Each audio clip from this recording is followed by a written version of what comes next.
घसीपुरा निर्वाचन मंडलीर केशुद्रापाल पंचायत रे जोर धरिछि भारतीय जनता पार्टीर घर घर प्रचार। घसीपुरा निर्वाचन मंडलीर बीजेपी विधायक प्रार्थी डॉक्टर शंभुनाथ राउत लोकमानंक पाखरे पहुंची गाँ को गाँ बुली बीजेपी ପାଇଁ भोट भिक्षा करने सहित एक साधारण सभारे अभिभाषण प्रदान करथिले। घसीपुरा निर्वाचन मंडलीर गरीब आदिवासी लोक एबे मोदींक लाभार्थी योजना रे सामिल हेबा सहित अत्याचार और गुंडाराज विरुद्ध रे भारतीय जनता पार्टी को मतदान करिए बोली विधायक प्रार्थी डॉक्टर शंभुनाथ राउत प्रकाश करिसेंती। वर्तमान केशुद्रापाल पंचायत रे जो भारतीय जनता पार्टी मोदी सरकार जहाँ जहाँ गरीब कल्याण योजना करिछि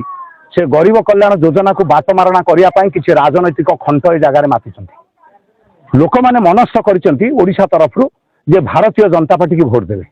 किंतु वर्तमान परिस्थिति रे किछि राजनैतिक खंट मोदी सरकार जो गरीब कल्याण योजना अच्छी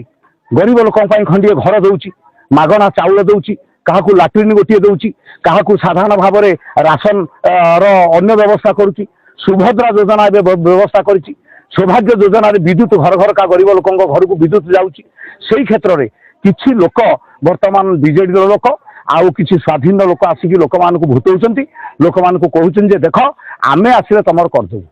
किंतु भारतर यशस्वी प्रधानमंत्री जहाँ को एटी प्रार्थित्व देइचंती मते जो भारतीय जनता पार्टी वर्तमान ओडिशा प्रदेश तरफ जो प्रार्थित्व देइची मु संकल्प करके जाउची एठी हमर जो आदिवासी लोक अछंती, जो हरिजन लोक अछंती सेमानकर समस्त प्रकार सुविधा सुजोग करिया पई मु संकल्पबद्ध आउ सेवा करिया पई मु मध्य संकल्पबद्ध। सेतिपई जनसाधारण को आमे घरे घरे वार्ता दउचु जे आपण माने भूलंतु नाही, मोदी सरकार 9 वर्ष 10 वर्षर गरीब कल्याण योजना को आपण उपभोग करंतु, अनुभव करंतु एवं आगामी दिन में आउ जहाँ जहाँ समस्या रहिला मोदी सरकार ही केवल उपयुक्त सरकार जे कि ए समस्या को गरीब लोकों समस्या को समाधान करिवो। आउ विशेष भाव में जदि ओडिशा रे भारतीय जनता पार्टी क्षमतासीन हबो ताले गरीब लोकों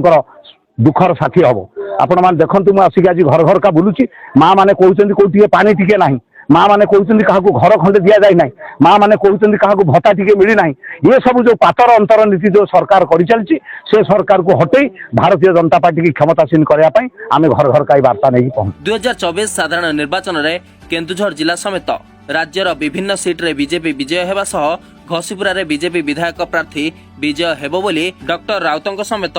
जनसाधारण मत प्रकाश करिसेंती।